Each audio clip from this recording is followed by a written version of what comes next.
Hey, what's up, everybody? Greatest show on dirt coming to you live and pre-recorded from the Sweet Bee Studios. I'm your host, Quentin. Listen, we are continuing today with the guest listener series. Frank, man, my buddy Frank joined the podcast on this episode. We recorded it a couple weeks ago. It was a phenomenal conversation, man. I loved it, dude. I'm so thankful for everybody that's emailed and taken the time to actually record a podcast with me, because I'm not good at it at all. Like, absolutely not good at having guests. But, like, it was like the conversation that each guest has brought has absolutely blown my mind. And it's made me realize that, I don't make this podcast good and I don't make the Instagram good. Like, I don't make any of that shit good. It's really the people that listen and follow along that make it good, because what really makes it special is the dialogue, the sharing of memories and moments.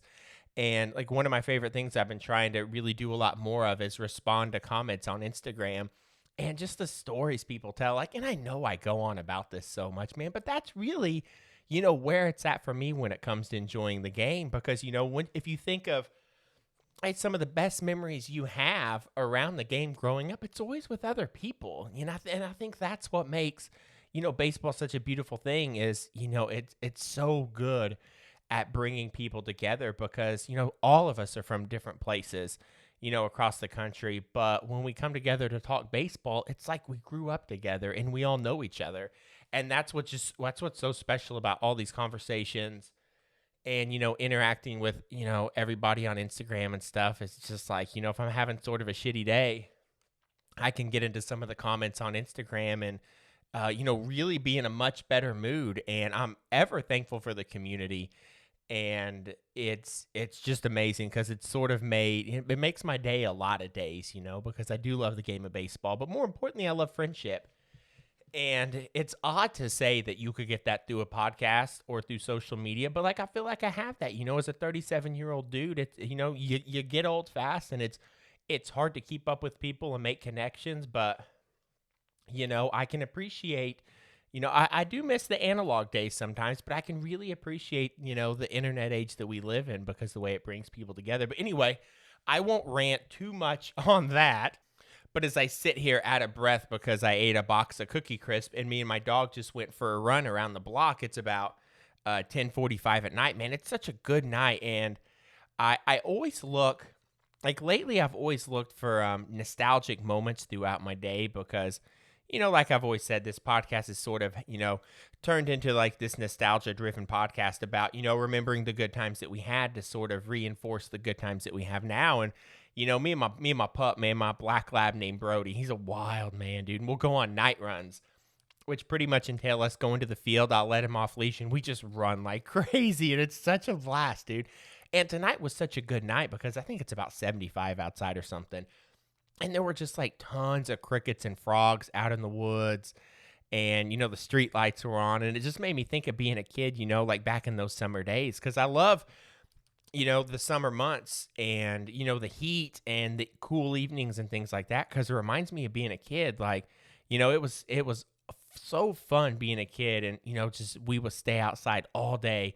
And then when the street lights would come on, go and, you beg to your parents, like, hey, can I stay out a little bit? The street lights are on. Maybe I could stay out till 10 o'clock, and then riding your bike, doing some night riding through the neighborhood and stuff like that. But sometimes, if you get a chance to do it this week, try to get outside some, like 10 or 11 o'clock or something when everything's so quiet. Because, when we went out this evening, like it was just that, man. It was just quiet and still and dark, and the street lights were on, man. And like just those times as a kid, just running wild, absolutely wild in the neighborhood, skateboarding, riding bikes, just running around, climbing trees, catching lightning bugs, like, starting fires when we could, just all kinds of wild stuff. But I can't really describe it, man, but it was just peaceful, to get out tonight. And it, sort of reminded me of just being a kid and, just running around and staying out as late as you could. And it was, those were good times, man. Like having sleepovers with your buddies and stuff. And, like playing Nintendo all night, watching movies you're not supposed to watch or whatever, like I remember having some buddies over and we were watching like Pulp Fiction. Like, dude, that was the shit, man. Like such a good movie. And because I was born in 83, and I think Pulp Fiction came out in like 97, so I could have been like 13 or 14 or something like that.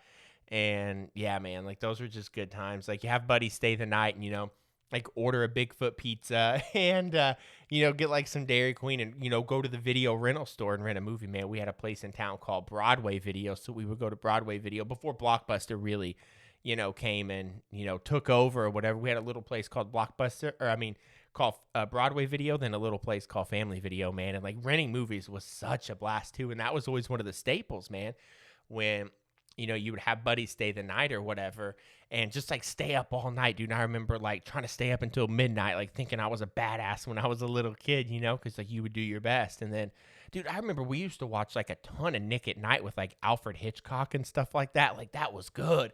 Dude, I remember watching The Birds, or no, it was, Alfred Hitchcock made the movie called The Birds. I think that's what it was, where like all the birds started attacking human beings. Dude, I watched that when I was like 6 or 7 years old, and it scared the shit out of me up until like last summer, man.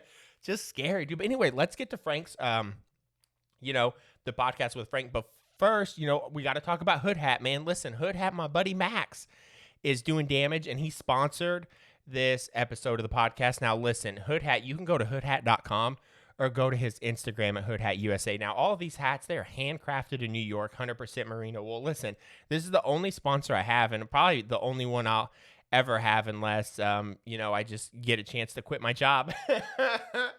Which, no, I love my job, man. I never want to. But listen, Max, dude, he's just a sweetheart of a guy, man. Hats are handcrafted. And like I said, hoodhat.com, or you can go to Instagram at hoodhatusa. And his hats, man, he builds them locally in New York, dude. And their motto is never leave it behind. And his hats, they're just built so well. The first one he ever sent me, which one? Oh, the first one he sent me was that San Diego Jack Murphy hat. And he just sent me a Philadelphia Phillies hat that's the Vet. So it says Philadelphia on it, and then it says the Vet. And one of the things I like, go to his website and check out the hats, man. I'm really bad at explaining it. But his goal with the hats is to go beyond the game, go beyond the sport, and sort of get into like the neighborhood of things, So this Phillies hat I have doesn't even say the Phillies on it, but it just says the Vet, like Veteran Stadium where the Phillies used to play. And, that's one of the things I love so much about Max's hats is it goes beyond the game and gets into like the love and the nostalgia of not only the game, but like the neighborhood, like the Vet. Or Wrigleyville or Riverfront Stadium or those certain things, because when you think about it, right, like sort of what I just talked about, like running around in the neighborhood late at night, like, our love of sports goes so much beyond the actual game. And that's Max's goal with these hats. Each hat he builds, it's sort of intended to take us back to our roots. That's what nostalgia is all about. Roots, it gives us a foundation for our life. And his hats do just that, like I hold these, these hats that he sends me, and it takes me back to just being a kid, dude, and watching, old school Sports Center and, digging out like box scores when they were in the newspaper and stuff like that. And his hats, they're really meaningful and they're well-built hats. So check them out, hoodhat.com, or you can find them on Instagram at hoodhatusa. But anyway, I'll shut up and let's talk to Frank. Here we go, guys. Thanks for tuning in.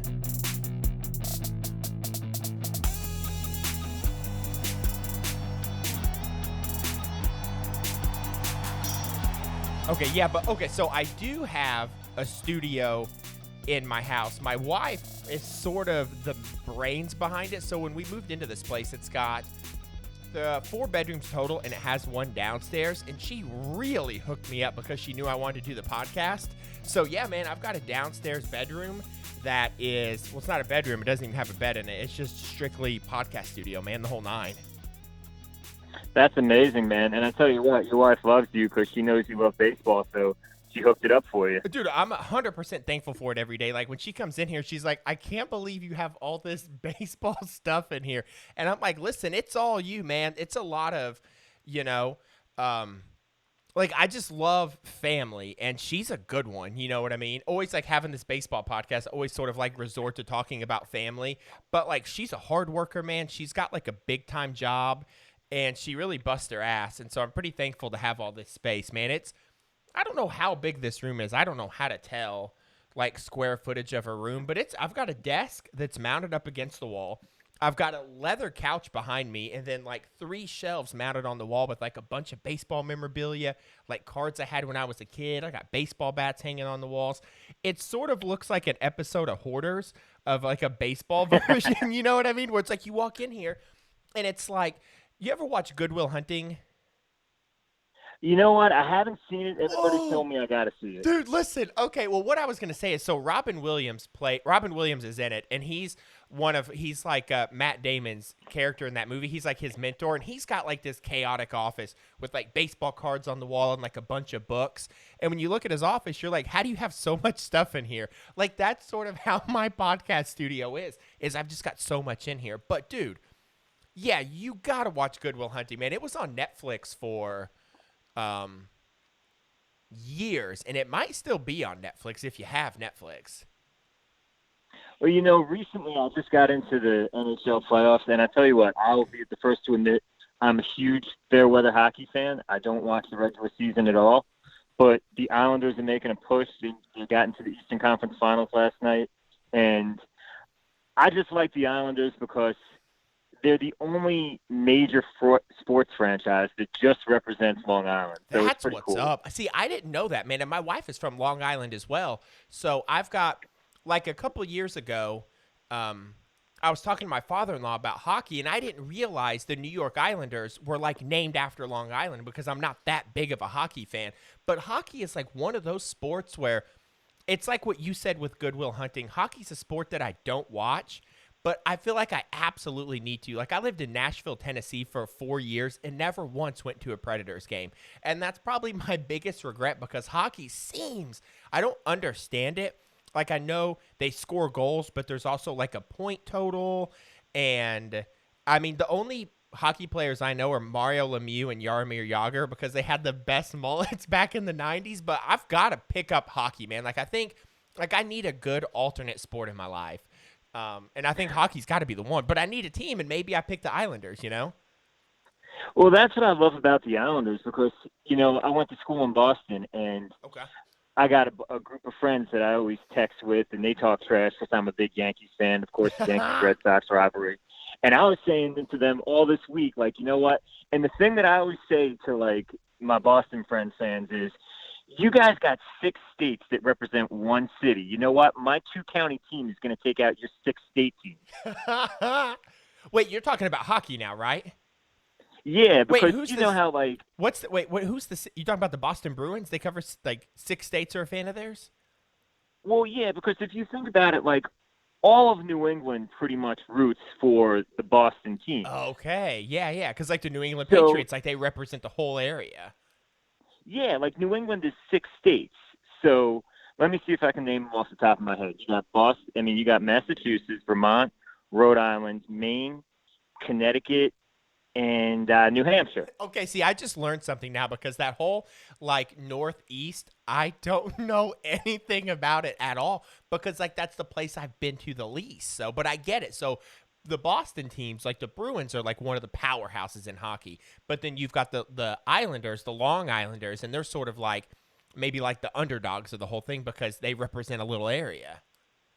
Well, that's what I love about it. Hell like, yeah. Because when people think of New York, of course, everybody thinks of New York City, Manhattan. Oh, yeah. But, that's just the 5 boroughs. You got downstate New York with Rochester. Then you got Long Island. And then you have upstate New York, which is massive. But everybody obviously always thinks of New York City. Yep. So, living on Long Island, to have a team that just represents our 2 counties, when that team does well, it's like, what's up? Hell yeah, man. It's like that being from Illinois, too. Is like when I tell people I'm from Illinois, they're like, oh, Chicago. And I'm like, no, like, not even close. Like, Illinois is such a long, rectangular state. I lived in southern Illinois, and I was just as close to Atlanta as I was to Chicago. That's how far away I was from Chicago. But when you think of Illinois, you only think about Chicago. But the rest of Illinois is just getting drunk in cornfields and, people getting busted for meth, right? It's a whole ordeal. But Long Island, listen, man, I went to Long Island for the first time like 4 or 5 years ago with my wife. And I loved the place, man. She took me to this place called Lorenzo's, which is like this Lorenzo's pizza. I think that's the name of it, where they put like the cold shredded mozzarella cheese on top of the pizza, right? Have you been to that place? Is it Lorenzo's? I don't think I've been to Lorenzo's, but there's a lot of good food, and Jeez, man, there is. that's one of the cool things about it. I mean, I live on the East End, and the cool thing about it is you just kind of have everything at your fingertips. I mean, really, Long Island is kind of like a big suburb, and then the further east Yeah. you go, kind of the more rural and spread out it gets, and then you have the farm fields and the beach. And the cool thing I like about my house is, my wife actually grew up on the far end of the North Fork, Okay. and where our house is, on one end of our road, we got a farm on the north end of the road, so my daughter and I can walk down and check out the goats and the chickens and Oh, that's good living. and that cool stuff. And then, on the south end, a little bit down the road, we got the beach. So I've always felt so fortunate to live here. And, growing up, it's funny because it's like when you're growing up, you just want to get the hell out of Dodge. You know what I mean? Yeah. You want to experience life and travel. And I've had the opportunity, thankfully, to live a few places. But once I came back to Long Island, I was just like, this is it. This is home. It is, man. And when you talk about like, the rural areas like that, like I love it. Like when I go back home, the only reason I don't live in Illinois is if you're not in Chicago, there are no jobs. And like that's basically sort of the reason. Like there's just nothing there. But I still love getting back home because the rest of Illinois is sort of like that too. It's like farmland. Like my sister still lives in Southern Illinois. She's got like 12 chickens because I think her pit bull ate a couple of them. Like it's just good, easy living. But then when you've got some cities around you too, it's really nice. But to be able to sort of share those moments like with your daughter, talk about like goats and chickens. My sister one time had two goats and they were some sort of like something jumping goats or something like that, like a particular type of goat. And she had a couple of those for a while, man, and the kids loved them. And what's cool about it too is that I think when you grow up in small town type of places, everybody respects the town. You don't like with us. We get a lot of tourists in the summer season, and I can always tell immediately when the tourists get here because you see litter.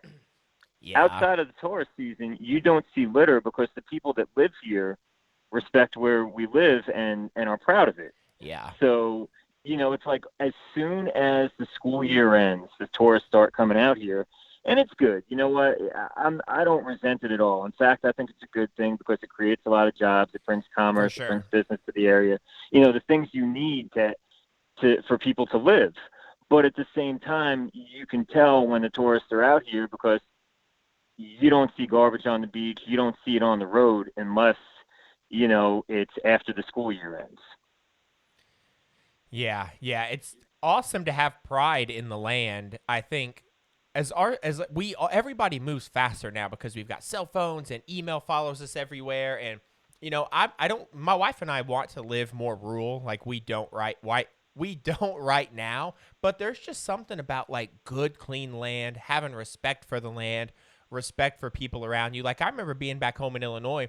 Like I would just ride my three-wheeler up and down the road. When people would drive by, we would wave at each other. And like that's how you always know you're in a good area. Like if people respect the area and then people give you a wave when they drive by, even like if you don't know the person and they wave at you and you wave back. And that sounds like that's sort of what the Long Island area is like. Like I remember when I went there, it was just a clean, homey area.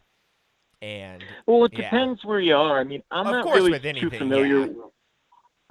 with West, but I'm pretty far east, and I think like more west, the closer to the city you are, the more congested it is. But the further east Yeah. you go, the more rural it becomes. And that was one of the cool things I really enjoyed about your podcast was I felt like you and I had a lot in common the way we grew up.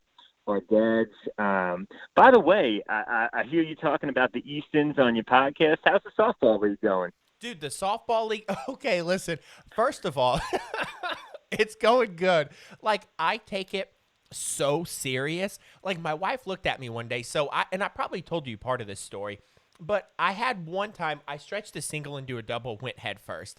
If I ever get the chance to slide head first, listen, I'm 37. Something's gonna break at some point, but I still go for it. I slid head first in a second. My arm is pouring blood. I mean, it's dripping blood. And I kid you not, I wipe the blood off my arm and I start rubbing it on my jersey when I think nobody's looking because I want to look bloody. But listen, I've never, it's so fun. So fun. Last week's game, well, we had a game scheduled for Monday and it got rained out. But we made the playoffs because we snapped off like a 6-game winning streak and it got us in the playoffs as the low seed. And it's a double elimination and we've won our first 2 playoff games. But when I tell you, like, win or lose, the camaraderie in the dugout, listen, I wasn't expecting it. I've got a baseball tournament in September. So I signed up for the softball league because I just wanted to field some balls, right? Get in a dugout, do some running, whatever it is. But we've got a group of about 12 guys that take it serious, dude. We're cheering for each other when someone hustles out a single or, stretches a single into a double. And I've made probably 12 really good friends that I could see myself keeping. And I never expected that. And it's just so fun. It's like playing ball when we were kids, and I never thought it would be like that. But it's got me into, baseball more because now that I'm playing it, it sounds so crazy. But when I'm watching a game, it's like I feel like I can relate to him a little bit because, I'm in the dirt now too a little bit. And like on a lot of my podcasts, I've been encouraging people to like get out and do it because, how old are you? Are you close? Are you 30? I'm 41. You're 41, so you just got me by a few years. And it might not be the same with you, but I've moved a couple times. Went from Illinois to Nashville to now I'm in North Carolina. Well, technically South Carolina. And it's sort of like, I feel like as dudes, like as we get older, it's a little bit harder to make friends, depending on where you work out or what your day-to-day routine is. And as I've gotten older, I value friendships more than ever because I think I'm getting a little more sentimental because, I've got, my wife and my daughter and they mean a lot to me.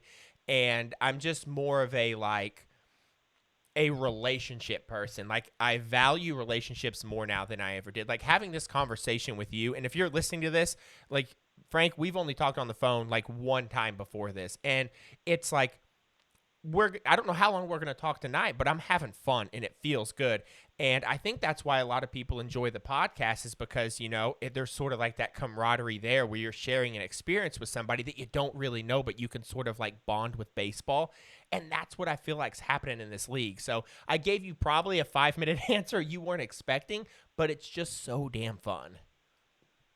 No, but you know what? That's legit because it's, and that's what I really found enjoyable about your podcast because, like we touched on before, there's you and I and sports fans across the world. We love our teams. We love sports. Oh, yeah. And it's like you tune into ESPN.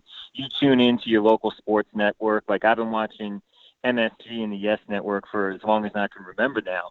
But the thing that was so refreshing about your podcast and what I found so cool about it was you were talking from like a fan's and a life perspective that I think people could relate to.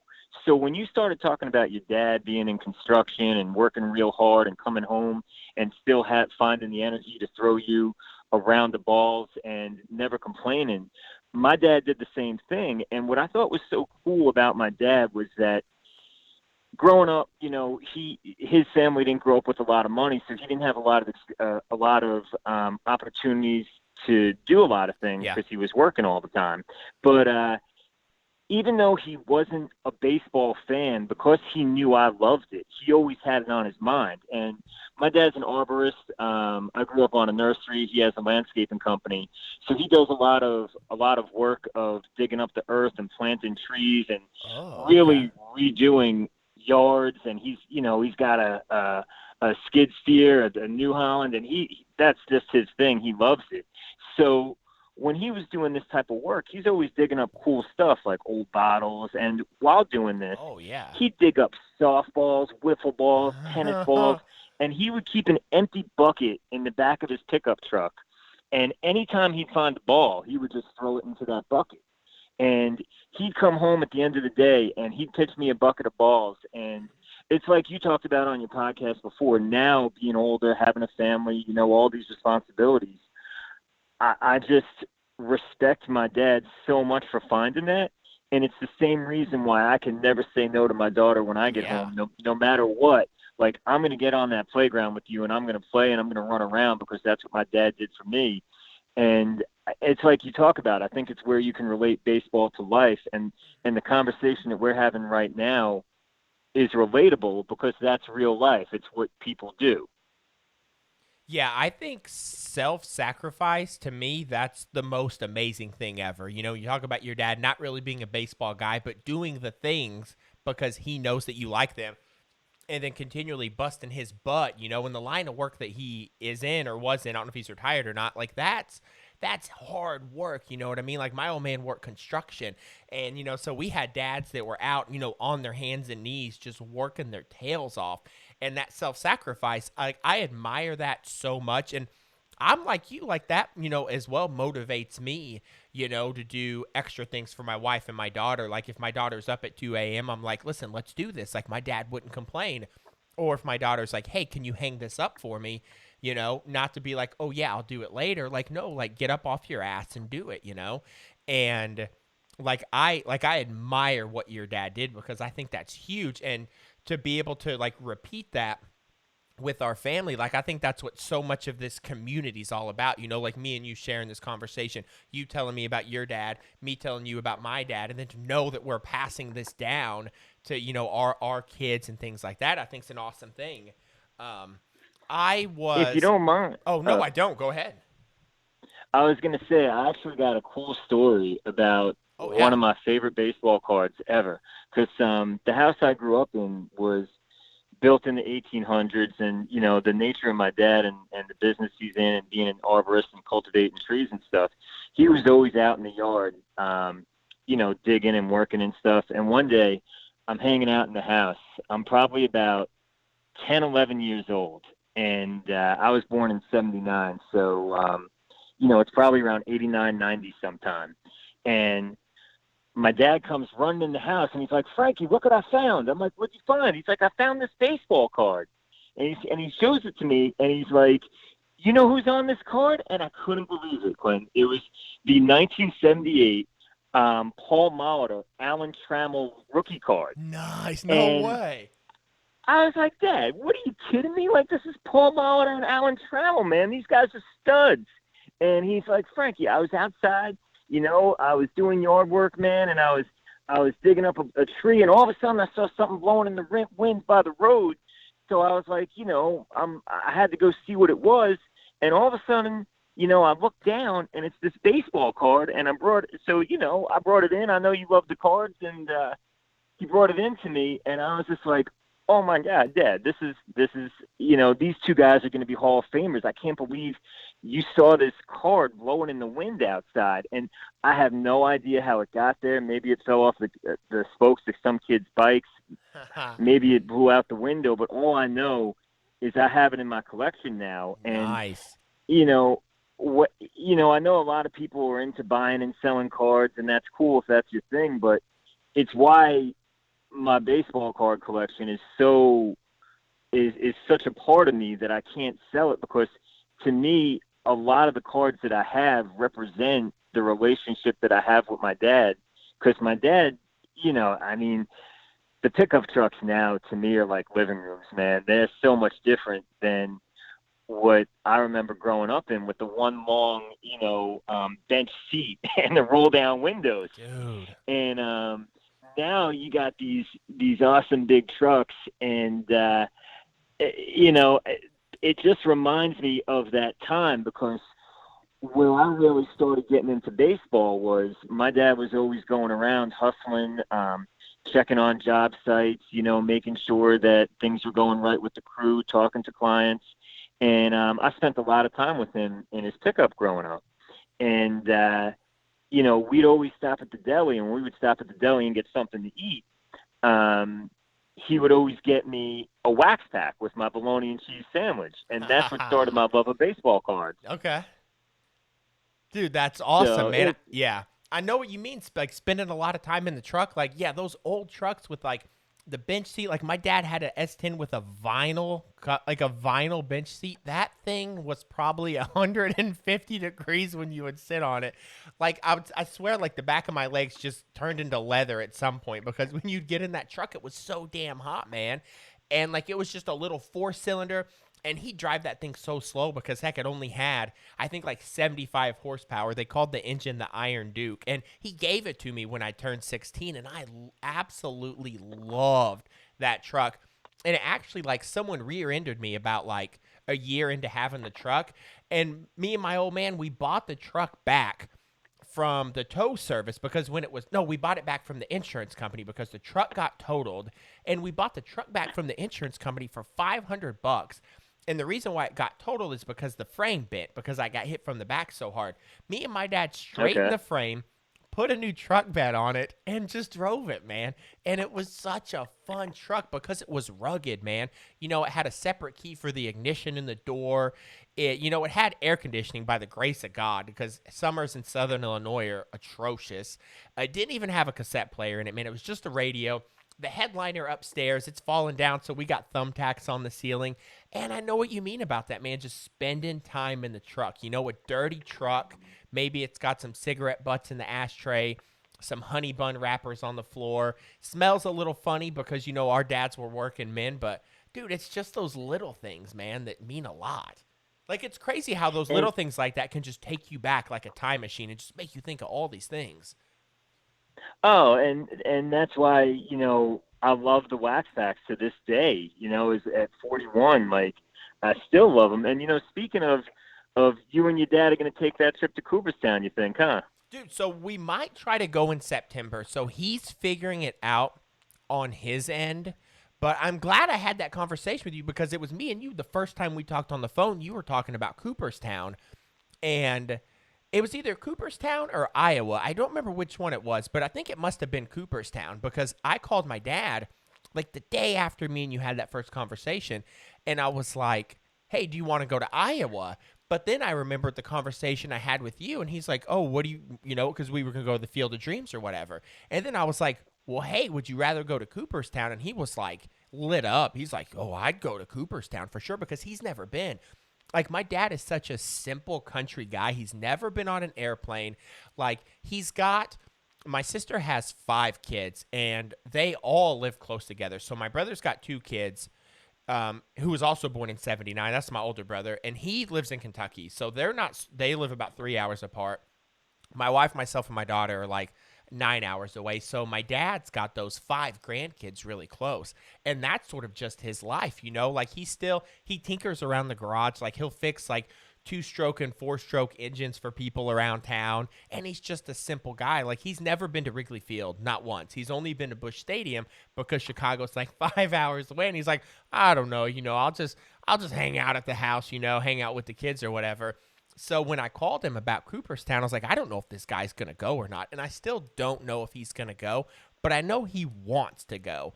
But he's such a hard worker. It's like he spends so much time with the 5 grandkids, and it really helps my sister out, So my mom and dad are around him a lot. And I think part of my dad, maybe, I don't know if he wants to go yet, is because I think he would feel guilty because he's just such like a hardworking family dude. And I don't know if he thinks like, because he doesn't take vacations. He's never been on a plane. I don't think he's ever seen the ocean. You know what I mean? And I hope he goes. I want him to go because like time flies by so fast, man. And that's why I like having these conversations, and really trying to focus on family because it just goes by so quick. So I hope he goes, and the plan's going to, we're going to try to do it in September. I tell you what, if I can just make a suggestion, Oh, absolutely. what if you just book the hotel because he won't want you to waste the money and say, Dad, listen, I planned this trip. Say you want to go in mid-September. Tell him like mid-August so he has a week to plan and be like, I already booked the hotel. I already got time off of work. I set it all up for us. Let's just do it. We're going to go X days. Yeah, that's not a bad idea. And I think he'll go because I think he wants to see that stuff. Like he's an old school baseball guy. Like that Ken Burns documentary. every time we get together, like that's all he talks about. And then like Buck O'Neil, one of the guys that was in the documentary, wrote a book, and he's a huge Buck O'Neil fan. So like baseball history, the guy absolutely loves. But yeah, I'll keep you updated, man. I'll try to pull that one over on him. But I told him, I was like, listen, I'll book the whole place and everything. And I was like, you can meet me halfway, or you can drive here to see Emmy. That's my daughter. And then, I can drive us up and we'll just make like a big road trip out of it and, stop at some places along the way and just, hell, take a week and just do it. Yeah, man. I tell you, because my wife, she's really cool. I just want to give a shout out to her because, asking her to marry me was the best decision I ever made in my life. That's what's up, man. Yeah, so I mean, God, my wife's name is Leah. I just love her. But so she took me to Cooperstown. It was either in September or October of 2019 for my 40th birthday. Nice. And the thing that was so cool about it is my wife and my daughter are, kind of girly girls. They're not really into the whole baseball thing. Like my wife will watch a baseball game with me, but it's not her thing. So we went up there, and one of the coolest things about Cooperstown is Doubleday Field.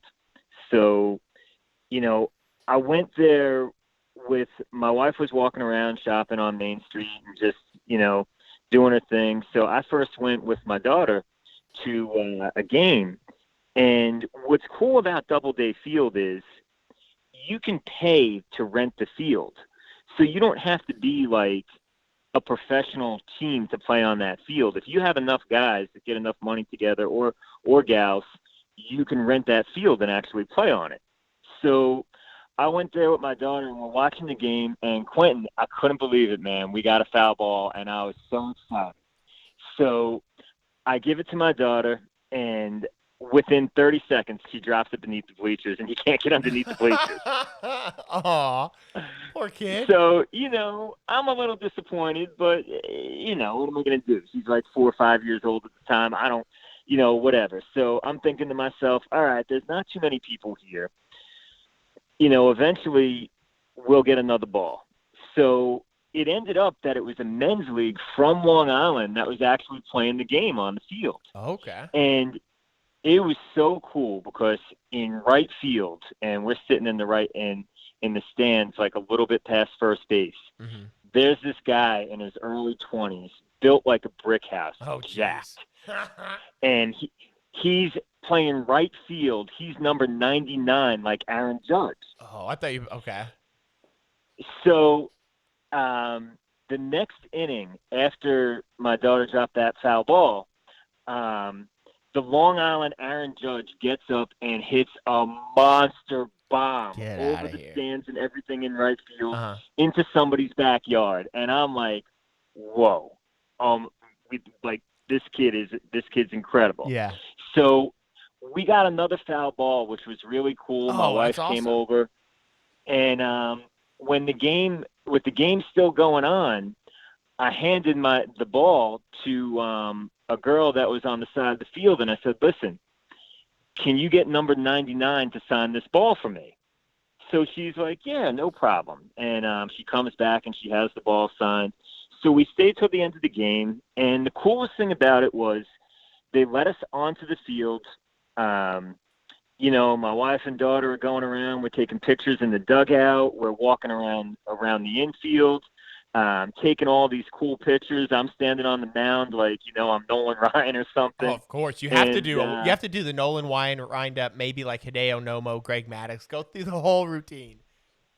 And, I took the ball and passed it around to the team, and the whole team signed it. And it's one of my favorite pieces of memorabilia because the thing that was so cool about it, like, my daughter's name is Katie. She doesn't know. Like, she didn't know if that's the difference between the Yankees and, a summer men's league team like yours. So she just knew we were on the baseball field, getting autographs, having fun, hanging out. And it's just such a cool memory. And then we went back again the next day and we did the same thing. And we went onto the field afterwards and we had the guys on the team sign it. And the cool thing was too, like, think about it on the other end, Quentin. Like, if you're playing on that field and you got a family come up to you and hand you a ball and ask you for your autograph for their kid. How cool would that be? Dude, it's like kids are the sweetest thing, man. Like, I love what, first of all, I love what you said about your wife, right? Like, my wife is, like, I feel the same way about my wife. She's way too good for me, man. And it's a lot of her self sacrifice is the reason why I even have this podcast studio, you know? Like, she busts her tail every day. But, I mean, both sides of that story sound amazing. Like, to be, like, to watch my daughter grow up, like they're just so energetic and happy and like pure of heart and they just enjoy life. And like watching my daughter reminds me to like, hey, like have fun and enjoy life. So when you talk about like what would that be like for the player, like I imagine it would be the greatest thing ever. But then likewise for your daughter, where she gets to experience like all these big baseball guys, even, you know, if she's a girly girl or not, like that's an experience that she'll never forget. Like, I think a lot of the best experiences in life are outside. You know, like so much of like what I remember growing up were like things we were doing outside, like staying out late catching lightning bugs. Like, you know, my dad used to take me, there were like, I think they're midget cars or something, or I don't know what they are, but there's a little racetrack by you know, my house where I'm from or whatever, like a 10-minute drive. Or they're midget cars or funny cars or something. Either way, my dad would take me to the tracks like on Saturday night, and I'm not even a race fan. But I remember those times just being so fun because like I wasn't into it. Like, you know, I didn't like follow any sort of racing or anything like that. But you know, sort of like your daughter, to where maybe like you know she doesn't follow baseball or anything. But like those moments to me meant so much, and to be out there on the baseball field and to take the field like after the game, I bet you guys had a blast. Oh my gosh. And just to give you an idea of like, how fortunate I am with my wife. So we're in Cooperstown for 2 days. We're doing all the baseball stuff. The Main Street Mm-hmm. is, in my opinion, just as cool as the Hall of Fame because all Oh of yeah. Main Street is little shops of baseball cards, jerseys, memorabilia. And the cool thing about these shops is, you have Hall of Fame week every year or weekend, whatever it is. But so all of these shop owners have personal relationships with the Hall of Famers because they come to their shops and sign. So you go in there and you talk to these shops owners and they know Wade Boggs, they know, these legendary players and they all have these personal stories. Like when we were talking before and, people have heard of that legendary Miller Lite story with Wade Boggs Jeez, like and how many 108 beers he beers or drank. something. Yeah. Gosh. And I was like, you got a lot of Wade Boggs stuff in here. Do you know him? And he said, yeah. And I said, well, what's the deal with the Miller Lite? He's like, well, I can tell you what. When Wade's in here, he's drinking Miller Lite the whole time he's signing. And if he's signing in And there for like 3 or 4 hours, it's like, listen, if you drink, let's say you drink 4 beers an hour for 4 hours, I mean, that's an easy 16. And if he's going to get out, I mean, you know, who knows, man? well, so after we're there 2 days, it's my actual birthday, and we're staying at the Cooperstown Inn just off of Main Street, and it's a real old, nice bed and breakfast type place. Okay. So where my wife and I are sharing a two-bedroom room with my daughter. So at the time, my daughter's young. I think she's 4 years old, and well, she's still young now, but younger then, where she had to go to sleep earlier. So we have dinner. We get back to the room, and it's like 8:15, and we're already in bed. And it's my birthday night, 40 years old. So I look at my wife and I'm like, Leah, listen, I'm 40 years old tonight. Like, I can't go to sleep before 9 o'clock. I'm like, you got to give me a hall pass to get out of the room, go to a bar, and have some beers and watch the Yankees. Like, I can't go to sleep before 9 o'clock. I just got too much energy.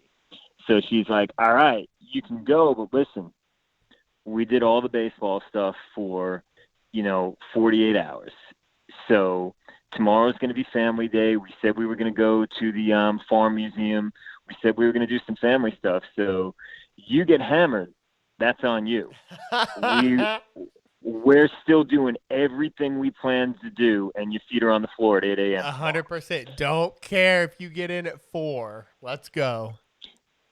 So at first, I'm walking along Main Street, right? Sure. And all I want is a beer and sit down and watch a Yankee Oh, game. yeah. So I go into this first bar, and it's a little bit of a fancier place than I thought, and they got a band, and the music's going, and these girls come up to me, and they start talking to me, and, like, I've been with my wife for so long, since I'm 25 years old, I don't even know what to do. So I'm like, hold on, I got to go outside. I got a phone call. And at this point, I'm just looking for a dark bar where I can sit down with the beer and just watch a Yankee game. Sure. So I get off of Main Street, and I forget the name of the road, but I find this bar. It's got a green front, if I remember right.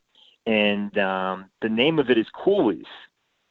And I go in there, and there's like 5 people sitting at a horseshoe bar. The Yankee game's on in the corner. And I was like, this is the spot. This is where I'm chilling tonight. So I walk in. I have a couple beers. All of a sudden, I start talking baseball with this guy. He's cool as hell. He's like, I'm like, so where are you from? Are you originally from Cooperstown? I forget what he said, but he said either Minnesota or Michigan. And he's like, I got divorced from my wife, and I love baseball. I applied for a job at the Hall of Fame, and I actually got it. No way. So he said, I talked to my company, and I said, if I move to Cooperstown, can I keep my job? And they said, listen, you're in sales. You can sell from anywhere. Just, keep doing what you're doing and making sales. So he moved to Cooperstown, and he has a job on the weekend where he just walks around with a Tigers pin and talks to baseball in the Hall of Fame. That has to be the best job ever, just to walk around. And like I imagine Cooperstown is like this quaint little, like, quiet town with, like, like, you did a really good job, I feel like, of, like, describing the field and, like, the cool bar that you found and stuff like that. Like, this guy's got to be living the dream right now. And just to be able to go around and talk baseball, because I feel like the type of people that come to Cooperstown, so many of them got to be, like, old school, older dudes. Like, I don't know, but, like, like, I like talking baseball with people that are much older than me, like 50, 60, 70, because they have such a different perspective. So I bet what he does on the weekends, it has to be the most rewarding, fun thing to do. Oh, and that's the thing. What I think is so cool about it is, like, I don't think you can not live there and have at least some kind of mild love for baseball, Yeah. because that's what the commerce is based around. Mm-hmm. It's like, because you have small rural New York upstate towns all around Cooperstown, and then you have Cooperstown where there's all of this business and revenue because of the Hall of Fame. So I think if you're there, you kind of have to like it. So I stayed there just talking to, like, 3-4 people, talking to the bartender, getting into debates. Is Ricky Henderson the greatest baseball player of all time? Should Pete Rose be in the Hall of Fame? Should Shoeless Joe Jackson have been banned? And just having these conversations for hours, and then all of a sudden I'm like, shit, it's 3 a.m. Like, I got to get back to the room. Dude, you really stayed out till 3 o'clock? Yeah, about Dude, that. Because what a the time, next, man. so in the morning, my wife's shaking me. She's like, Frank, we got to get to the farm. Remember we said we were going to the farm museum? And I was like, yeah, I'm good. I'm fine. Like, just give me 10 minutes. She's like, why did you drink so much? I told you we were doing family day tomorrow. I'm like, nah, I had like 5 beers. It's all good. Like, I had 5 beers over like 3-4 hours. She's like, the receipt's on the floor. It says when you close your tab. Oh, shoot. What was the tab, man? A pretty good one? I think it was like $70-$80. I mean, I didn't care. It was my Hey, birthday. if I you're was in a cheap talking bar baseball. buying $2 beers, that's a pretty good amount, man. I'd say you got your money's worth.